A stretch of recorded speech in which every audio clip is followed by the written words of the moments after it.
Hey everyone, welcome to biology eighties. बच्चों, NEET 2025 की registration form fill करते हुए आप सभी के पास अपने रिक्वायर्ड डॉक्यूमेंट्स होने चाहिए। ऐसा नहीं कि फॉर्म फिल करना शुरू कर दिया और जब डॉक्यूमेंट्स सबमिट करने वाला सेक्शन आ रहा है तब ढूंढ रहे हो, अरे ये डॉक्यूमेंट्स तो मेरे पास है नहीं, अरे ये डॉक्यूमेंट मेरे पास है लेकिन उस स्पेसिफिक रेंज में तो है ही नहीं जिस रेंज में अपलोड करना है। तो आपको पता होना चाहिए कि नीट 2025 फॉर्म फिलिंग के दौरान आपको किन किन डॉक्यूमेंट्स की ज़रूरत है, कौन से डॉक्यूमेंट्स अपलोड करना मैंडेटरी है जिसके बिना फॉर्म फिलिंग की प्रोसेस कंप्लीट नहीं होगी, और कौन सी ऐसी डॉक्यूमेंट्स हैं जिन्हें अभी तुम ना भी फिल करो तो भी चलेगा। जो भी डॉक्यूमेंट्स अपलोड करने हैं जेपीजी फॉर्मेट में करने हैं या फिर पीडीएफ फॉर्मेट में करने हैं, और क्या उनकी साइज रेंज होनी चाहिए। हालांकि ये सारी इन्फॉर्मेशन आपके नीट 2025 इन्फॉर्मेशन बुलेटिन में भी दी हुई है, लेकिन उस बुलेटिन पढ़ने में तुम्हारा ज़्यादा टाइम वेस्ट ना हो, और अगर तुमने पढ़ भी लिया है एक बार कंफर्म करने के लिए कि हाँ जो मैंने पढ़ा है एकदम सही पढ़ा है, इस रेंज में मैं डॉक्यूमेंट्स अरेंज कर लेता हूँ फिर फॉर्म फिलिंग की प्रोसेस शुरू करूँगा, उसको ढंग से जानने के लिए प्लीज़ वीडियो को देखिएगा। आज की वीडियो में मैं आप लोगों को बताने वाली हूँ कि नीट 2025 फॉर्म फिलिंग के लिए आप लोगों को वो कौन कौन से 11 डॉक्यूमेंट्स हैं जिनकी ज़रूरत पड़ रही है। जिन डॉक्यूमेंट्स को मैंने रेड कलर से मार्क करा हुआ है ये मैंडेटरी डॉक्यूमेंट्स है जिसके बिना फॉर्म फिलिंग की प्रोसेस पूरी नहीं होगी, और जो बाकी के डॉक्यूमेंट सबमिट करना है वो ऑप्शनल है, कुछ लोगों को ही वो सबमिट करने पड़ेंगे। ठीक है जी। सबसे पहले बात करते हैं बच्चों पासपोर्ट साइज फोटोग्राफ। ये पासपोर्ट साइज फोटोग्राफ आपकी रीसेंट फोटोग्राफ होनी चाहिए। ऐसे नहीं कि क्लास 6, 7, 8, 9, 10 की फोटो यूज कर रहे हो, अभी एट प्रेजेंट जैसे दिख रहे हो उस हुलिये में फोटो क्लिक करवाना, और आपके फोटोग्राफ में आप लोगों का कंप्लीट नाम, वही नाम जो कि आप लोग रजिस्ट्रेशन के दौरान यूज करोगे, वही नाम जो कि आपकी क्लास 10 की मार्कशीट में आपने फिल कराया हुआ है, उसी नाम को एंटर करना, और जिस दिन फोटो क्लिक करवा रहे हो उस डेट को मेंशन कर लेना। पासपोर्ट साइज फोटोग्राफ आपकी वाइट बैकग्राउंड में होनी चाहिए। Recent passport size photograph with your name, वही नाम which is mentioned in your class 10 की मार्कशीट, और जिस दिन फोटो क्लिक करा रहे हो उस डेट को मेंशन करवा दीजिएगा।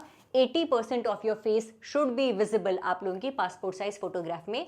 ये फोटो आप लोगों की जेपीजी फॉर्मेट में अपलोड होगी and the size is 10 KB to 200 KB। मैं साइड हो रही हूँ, आप चाहे तो स्क्रीनशॉट ले सकते हैं बच्चों। नेक्स्ट आता है पोस्ट कार्ड साइज फोटोग्राफ। ये भी जेपीजी फॉर्मेट में अपलोड होगी 10 KB to 200 KB। Passport size photograph की एटलीस्ट 10 कॉपीज अभी से ही निकलवा लेना, क्योंकि तुम लोगों का सिलेक्शन हो गया तो काउंसलिंग के दौरान भी तो फोटोज की जरूरत पड़ेगी, काउंसलिंग के फॉर्म फिल करने में, एडमिशन प्रोसेस के टाइम पर। तो अभी से ही 10 फोटोज प्रिंट करा के रख दो, क्योंकि एडमिशन के टाइम पर तुम्हें ये फोटोज काम आने वाली है। ठीक है। नेक्स्ट आता है आप लोगों का सिग्नेचर। इस सिग्नेचर को आपको जेपीजी फॉर्मेट में अपलोड करना है। 10 KB टू 50 KB इसकी रेंज होने वाली है। Left and right hand fingers and thumb impression. एक व्हाइट पेज लेना, इंक पैड आता है ना, इंक पैड में अपने दोनों हाथ लगाना, उस व्हाइट पेज पे अपने फिंगर और थंब इंप्रेशन को लगाना, और उस फोटो को जेपीजी फॉर्मेट में 10 टू 200 KB की रेंज में आप लोगों को अपलोड करना है।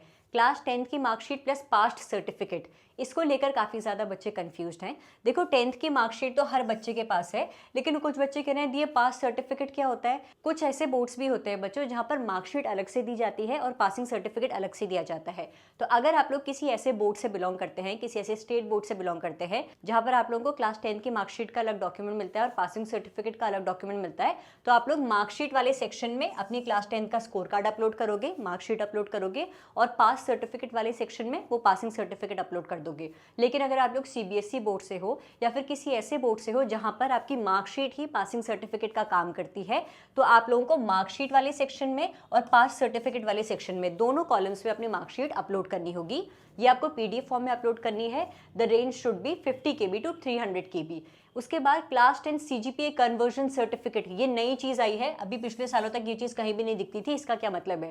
देखो कुछ बोर्ड्स में क्या होता है, जैसे सीबीएसई बोर्ड में भी पिछले कुछ सालों में देखो तो रिजल्ट सीजीपीए की फॉर्म में आता था। जैसे मैं बात करूँ तो मेरे क्लास 10th में 9.8 सीजीपीए थे, तो बच्चे कह रहे हैं कि दी इससे रिलेटेड सर्टिफिकेट अब हम कहाँ से लाए। जो ये सीजीपीए कन्वर्जन सर्टिफिकेट है ये आपको आप लोगों के स्कूल से मिल जाएगा। एक बार जितना जल्दी हो सके अपने स्कूल विजिट करो और वहाँ से अपना सीजीपीए कन्वर्जन सर्टिफिकेट मंगा लो। आप लोगों ने इस वाले जो कॉलम है यहाँ पर अपना सीजीपीए एंटर किया, सपोज 9.8 एंटर किया, फिर आप लोगों से सर्टिफिकेट अपलोड करने के लिए मांगेगा। अपने स्कूल से वो सर्टिफिकेट अरेंज करा के आप लोग अपलोड कर लेना।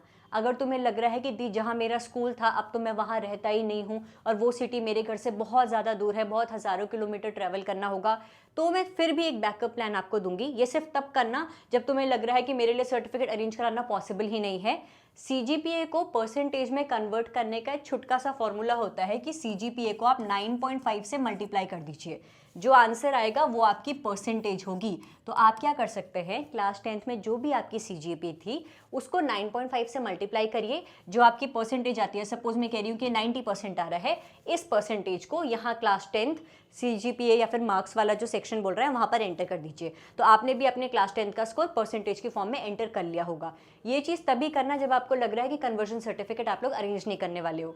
वैसे सच कहूँ तो पिछले 5 सालों से यही होता चला आ रहा है। मैं बच्चों को हमेशा ही कहती थी कि अगर आप लोगों का स्कोर CGPA की फॉर्म में आया है तो इसको 9.5 से मल्टीप्लाई करिए और परसेंटेज की फॉर्म में अपने मार्क्स एंटर कर दीजिए, ठीक है। फिर नेक्स्ट आपको वैलिड फोटो आइडेंटिटी प्रूफ चाहिए होगा, बहुत ज़्यादा ज़रूरी है, जिसमें आप लोग क्लास 12 का admit card, Aadhaar card, ration card, bank passbook, passport या फिर कोई भी ऐसा फोटो ID प्रूफ जो कि गवर्नमेंट ने इशू करा होगा उसको यूज़ कर सकते हैं। काफ़ी बच्चे कह रहे हैं कि दी आधार कार्ड मुझे अपडेट कराना है, मेरा नाम सेम वैसा नहीं है जो 10th की मार्कशीट में था, मैं क्या करूँ। देखो बच्चों, तुम्हें आधार कार्ड अगर अपडेट भी कराना है ना तो वो स्पेसिफिक डिटेल्स ही अपडेट होंगे जैसे तुम अप्लाई करोगे। जैसे मैं कह रही हूँ कि मेरा नाम 10th की मार्कशीट में रेणुका S अंतवाल था, लेकिन अब मुझे रेणुका अंतवाल करवाना है, तो सिर्फ मेरा नाम अपडेट होगा, मेरा आधार कार्ड का नंबर अभी भी सेम रहेगा। अगर तुम्हारा आधार कार्ड का नंबर अपडेट कराने से पहले XXY था तो अपडेट कराने के बाद भी XXY ही रहेगा, नंबर चेंज नहीं होता है, सिर्फ वही चीज़ें चेंज होती है जैसे तुम अप्लाई कर रहे हो चेंज करने के लिए, ठीक है। तो आप लोग अपना पुराना वाला आधार कार्ड भी अपलोड कर सकते हो। जब तुम्हारा आधार कार्ड अपडेट होकर आ जाएगा तो उस अपडेटेड आधार कार्ड को तुम लोग काउंसलिंग के दौरान यूज़ कर लेना। पुराना वाला भी संभाल कर रखना कि इनकेस तुम्हें मांगे कि भाई पुराना वाला दिखाओ जिसके बेसिस पे तुमने फॉर्म फिल करा था, तो दोनों आधार कार्ड तुम्हारे पास तैयार रहे, ठीक है। इसमें से कोई भी गवर्नमेंट इशूड आप लोग आइडेंटिटी प्रूफ यूज़ कर सकते हैं। नेक्स्ट कैटेगरी सर्टिफिकेट, जो कि आपको PDF फॉर्मेट में अपलोड करना है 50 to 300 KB। ये कैटेगरी सर्टिफिकेट सिर्फ उन बच्चों के लिए है जो कि general EWS category, OBC, SC ST category या फिर PWD कैटेगरी से बिलोंग करते हैं। सिर्फ जनरल कैटेगरी वाले बच्चों को कोई कैटेगरी सर्टिफिकेट अपलोड नहीं करना है। अगर आप लोग जनरल EWS कैटेगरी या फिर OBC में नॉन क्रीमी लेयर वाली कैटेगरी से बिलोंग करते हैं तो ध्यान रखना बच्चों, जितना मुझे नॉलेज है जो EWS सर्टिफिकेट है और OBC NCL वाला सर्टिफिकेट है हर साल रिन्यू होता है, तो आप लोग इस सर्टिफिकेट को रिन्यू कराओगे अप्रैल मंथ में। अभी आप लोग क्या करोगे, if you belong to general EWS category या फिर OBC NCL कैटेगरी, आप लोग फिलहाल के लिए इस वाले सेक्शन में, कैटेगरी सर्टिफिकेट वाले सेक्शन में अप्लाइड फॉर एंड अवेटेड इस वाले ऑप्शन को चूज कर लेना। इसका ये मतलब है कि मैंने अपना सर्टिफिकेट बनाने के लिए दिया हुआ है, काउंसलिंग के टाइम पर मैं सबमिट कर लूंगा, ये वाला ऑप्शन आप सेलेक्ट कर लेंगे और आप लोग अप्रैल मंथ में अपने सर्टिफिकेट के लिए अप्लाई करवाएंगे ताकि नेक्स्ट फाइनेंशियल ईयर तक आप लोगों का वो सर्टिफिकेट वैलिड रहे। अप्रैल से लेकर 31 मार्च 2026 तक आप लोगों का वो सर्टिफिकेट वैलिड रहेगा।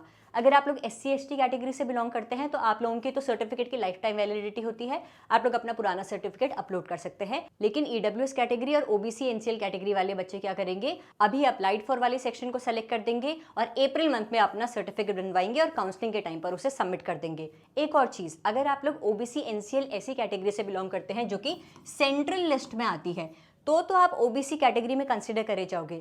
लेकिन अगर आप लोग सेंट्रल लिस्ट की OBC NCL कैटेगरी में नहीं आते हो, स्टेट लिस्ट में आते हो, तो फिलहाल आप लोग एज जनरल कैंडिडेट नीट का फॉर्म भरोगे और जब स्टेट काउंसलिंग होगी उस टाइम पर अपना OBC का सर्टिफिकेट यूज करोगे।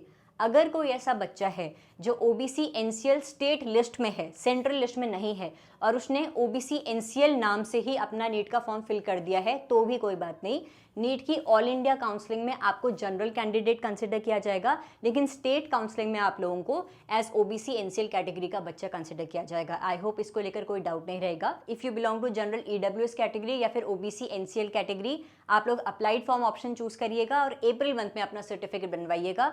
SC ST कैटेगरी से हो, आपके पास सर्टिफिकेट है तो सर्टिफिकेट अपलोड कर लीजिएगा क्योंकि आप लोगों के सर्टिफिकेट की लाइफ टाइम वैलिडिटी होती है। OBC NCL की सेंट्रल लिस्ट में हो तो ही आप लोग ऑल इंडिया काउंसलिंग में as a OBC NCL candidate माने जाओगे। लेकिन अगर आप लोग OBC NCL की स्टेट लिस्ट में हो, सेंट्रल लिस्ट में नहीं हो, तो नीट 2025 ऑल इंडिया काउंसलिंग के लिए आप लोगों को जनरल कैंडिडेट कंसिडर किया जाएगा, लेकिन स्टेट काउंसलिंग के दौरान आप लोग अपना OBC का सर्टिफिकेट यूज कर सकते हैं। इसके बाद if you belong to PWBD category तो उसका सर्टिफिकेट भी आप लोगों को PDF फॉर्म में सबमिट करना होगा। रेंज होगी 50 KB to 300 KB। Citizenship certificate उन बच्चों के लिए है जो कि NRI स्टूडेंट्स है। PDF फॉर्म में आप लोग अपना सर्टिफिकेट अपलोड करेंगे। Address proof, present and permanent address proof आपको अपलोड करना पड़ेगा PDF फॉर्म में 50 to 300 KB, जिसमें आप लोग अपना आधार कार्ड या फिर डोमिसाइल सर्टिफिकेट या फिर पासपोर्ट या फिर वोटर ID कार्ड या फिर कोई भी ऐसा government issued identity proof use कर सकते हो जिसमें आपका एड्रेस लिखा हुआ होगा।